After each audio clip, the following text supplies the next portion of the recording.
Okay, we'll start with this. It would seem that Liverpudlian Khloe Watson has signed to real boxing champions. After having been promoted by Wasserman Promotions, helmed by Kale and Nisse Sauerland, for a good number of years, it would seem that she has changed her decorum. Per the RBC Instagram page, Khloe Watson fights on RBC Presents Paving the Way. A true winning mentality with a real desire to fight the best fighters out there. Catch Khloe on the 22nd of March. So she's already got a fight date. I remember a little over a week ago seeing something about the EBU ordering Khloe Watson to fight some fighter. Can't remember which. I don't know if that's the fight that she's about to have under the RBC banner, a new promotional outfit that before recently, I was not familiar with. It would seem that is the home for Khloe Watson's fights now. Khloe Watson, who sports a professional record of 9 wins with 2 losses and no draws, 1 recorded knockout, having never been knocked out in 11 professional bouts, last in action in December of last year opposite the ring, Claudia Ferenzi,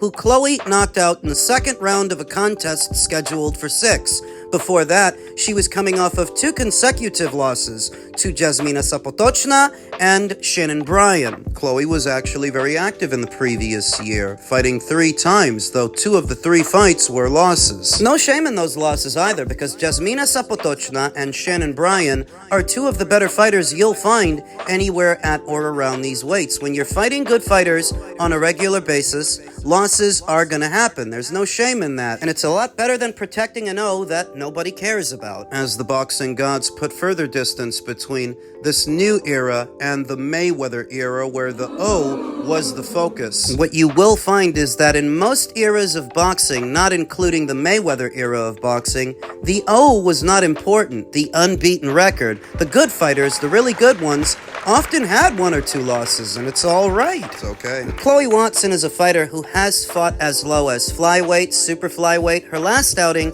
was up there at bantam at 118 pounds. I don't know if she means to campaign as a bantamweight moving forward or if she will drop back down. The fight that she's about to have later on this month is not yet registered on BoxRec, so we don't know the contracted weight of the fight or who the opponent is going to be. All we do know is that it's going to be promoted by RBC, Real Boxing Champions, who are promoting Khloe Watson now. She's changed her decorum. Look for the ring return of Khloe Watson this month on the 22nd, and we'll talk more about the fight as the fight date approaches. In men's junior middleweight news, the story's not over for former unified welterweight champion Keith Thurman, who looks to cement his legacy with a win over Sebastian Fundora, as Keith Thurman prepares to make his return to the ring in a super welterweight title fight against WBC champion Sebastian Fundora later on this month on the 28th. PBC takes fans behind the scenes of both fighters as they get ready for the occasion. I'm surprised we're here now. I'm surprised it got this far, because I didn't think this fight was going to get rescheduled, it not being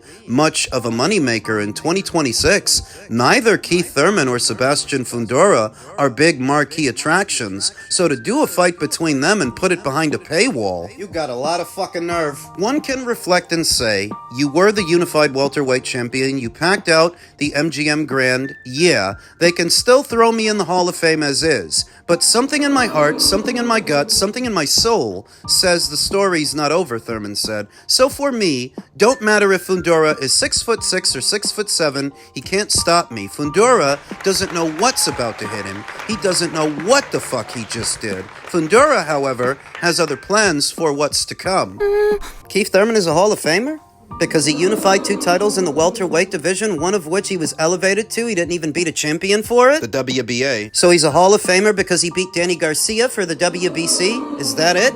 Is that how it works? If you look back on the era of fighters that Keith Thurman represents, there are much worthier candidates for a Hall of Fame spot than him. Some of which were unified champions just like him, some of which were champions at multiple weights. unlike him. In any event, he believes that a win over Sebastian Fundora, which would make him a two-weight world champion, will get him in the Hall, whereas Sebastian has other plans for what's to come. He wants to come in there and break my face and take my title and embarrass me that night in front of all my fans, in front of all my family. Why can't I do the same thing? Fundora would say. He's a salesman. He's trying to sell the fight, which is good. That's what he's known for. That's why they bring him out over and over. How I speak is in inside the ring with my hands. I'll show you in the ring why I'm a world champion. What if Keith wins the fight?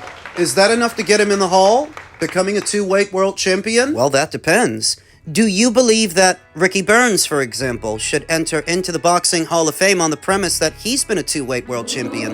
What about Badu Jack? What about Zurdo Ramirez? Do you believe they should get into the Hall? Because they've already done what Keith Thurman is aspiring to do. The last guy, Zurdo Ramirez, he literally took more belts from more reigning champions than Keith Thurman. Keith only actually ever won a title from one sitting champion, whereas Zurdo took titles from 3. Arthur Abraham, Chris Billum-Smith, Arsen Goulamarian. So if Keith Thurman is supposed to be a shoo-in to get into the Hall of Fame on the premise that he might beat Sebastian, that would make a lot of other fighters Hall of Fame worthy as well. Not just the ones I mentioned, Kosei Tanaka, Kazuto Ioka, fighters the American periodicals don't often mention as Hall of Fame worthy. Hall of Fame inductees. Billy Joe Saunders was a two-weight world champion. Is he Hall of Fame worthy? Just a perspective. The mere act of becoming a two-weight world champion in an era where there have been several two-weight world champions and several unified champions, I don't think is enough to get Keith Thurman in the Hall. Bottom line, those eggs are going to need more bacon. And that's if he even wins, because if Sebastian wins, like so many people are expecting him to, well, beating a past-it Keith Thurman certainly won't be enough to get Sebastian in the Hall. Those eggs are going to still need more bacon. For a fight that was put together largely in part due to proximity, Keith Thurman's proximity to Sebastian Fundora, as both are PBC fighters that fight under the PBC banner in tandem with Keith Thurman's desperation. Because the situation would have had to have grown very desperate for Keith Thurman fiscally to accept a fight like this when historically, he's always been a picky eater. Always. Even at the peak of his powers and the height of his popularity, Keith Thurman, as a unified welterweight champion, was always very selective about who he fought and when. I can remember it like it was yesterday. Keith Thurman shouting across a room at Paulie Malignaggi for a fight when he never exhibited that same energy for Kell Brock, who had already been IBF champion at the time, and a fight between Keith and Brock would have been a lot more significant than a fight between Keith and Paulie. But Paulie's the one that he went after. He never had the energy for Kell Brock that he kept for some other fighters, never had the energy for Crawford either. Terence Crawford. So that if he is now taking on a challenge like this, it is rather uncharacteristic of Keith Thurman and who he has been throughout the years, now sparsely active over the last decade. Periodic stints of inactivity ranging from 2 years to 3 away from the sport. It's not ambition that drives Keith Thurman now. When I see that happy face smiling back at me. If it were ambition that drove Keith Thurman, I don't think he would be away from the sport as often as he is. If he's now back, it's because he needs money. The same reason that Manny is back, the same reason that Floyd is back. Terence Crawford. Now in his mid to late 30s, making the welterweight limit has grown rather uneasy for Keith. Otherwise, he'd be down there now with that band of rejects that comprises today's welterweight division. He's at 154. I know there's no better feeling than not paying the WBC. Hypothetically speaking, if Keith Thurman were to shock the world, pull the upset, and become a two-weight world champion by beating one of the most awkward fighters anywhere at or around these weights, what could we expect to happen after that? Does Keith Thurman stick around this time? Does he try to unify titles with one or some of the other champions at the weight? And I don't think so. Where can you go when Mauricio don't treat you right? Knock it off! I don't imagine he would go after Xander Zayas. I don't imagine he would go after Josh Kelly. I imagine that he would go after the winner of what's supposed to be the Tim Tszyu versus Errol Spence Jr. fight, because in many ways, he's got unfinished business with the both of them. He never fought Errol Spence Jr. when they were both champions in the welterweight division. There is that to consider. And Tim, he was supposed to fight Tim a couple of times, but it never materialized. Tim ended up fighting other people instead. So that if Keefy seals the deal with Sebastian and actually wins, that is who I expect him to go after, the winner of Tszyu versus Spence, if that fight even happens. Now, if Sebastian wins, something similar applies. If Sebastian wins, I don't actually expect him to unify titles either with Xander Zayas with Josh Kelly, I expect Sebastian to either fight Vergil Ortiz, the WBC's interim champion, in line to challenge him for the green and gold title, or I expect Sebastian to finally move up in weight, go to middle, that is ripe for the picking for any young, capable fighter. Now, as it pertains to Vergil Ortiz, who I just mentioned, and his current situation, you may have heard late yesterday. Goldenboy versus Vergil Ortiz off to arbitration.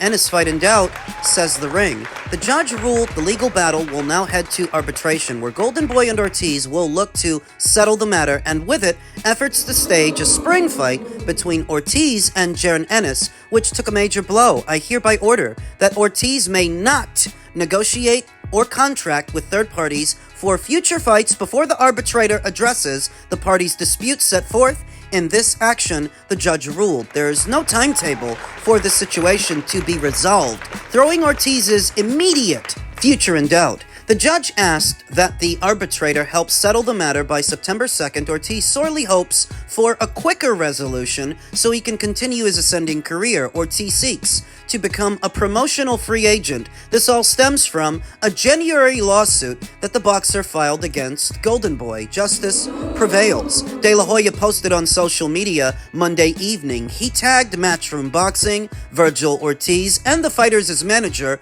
Rick Mirrigan, who's been clearly working against Goldenboy's best interests. It's just the latest legal battle between Goldenboy and one of its star fighters. In the lawsuit, Ortiz argued that his contract with Goldenboy was in breach as the promoter no longer held a media rights deal. Ortiz then negotiated a multi-fight deal with Matchroom, kicking off with a spring showdown against Ennis. Those plans were in motion up until Goldenboy was granted a temporary restraining order against Ortiz that halted any talks with other promoters. The sides exchanged legal filings over the following weeks, while those involved hoped for a resolution that would keep the Ennis fight on track. The judge presiding heard arguments 10 days prior during a hearing in Nevada. Ortiz hoped for the TRO to be dismissed so he could proceed with plans for an April fight with Ennis. It's among the most anticipated matchups in boxing today.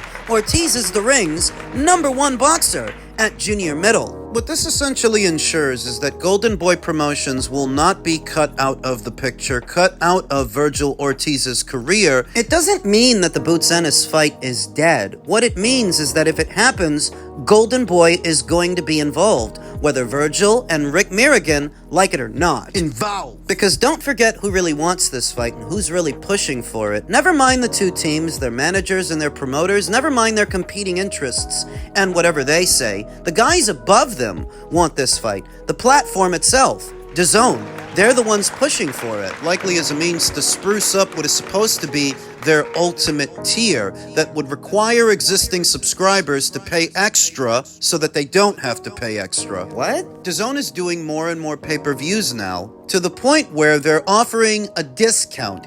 If you subscribe to the ultimate tier, you end up paying less than if you bought each one of those pay-per-views individually. Though, of course, to market this tier, they actually need fights that are box office worthy, pay-per-view worthy. Ennis versus Vergil Ortiz would be one among them. So they want to get that fight over the line, get it on schedule to spice up what's supposed to be their ultimate tier. Though, being honest with you, I don't think there's anything ultimate about Ennis versus Vergil Ortiz. Myself, I don't think either of those fighters have been built up enough over a long enough duration of time that this would qualify as a mega fight. I don't think Boots has a big enough following, or Vergil. I don't think either fighter is all that accomplished. The hullabaloo surrounding this fight seems much ado about nothing for me, more trouble than it's worth, because if you actually do the fight and put it on pay-per-view, what's it really gonna do? 150, 200,000?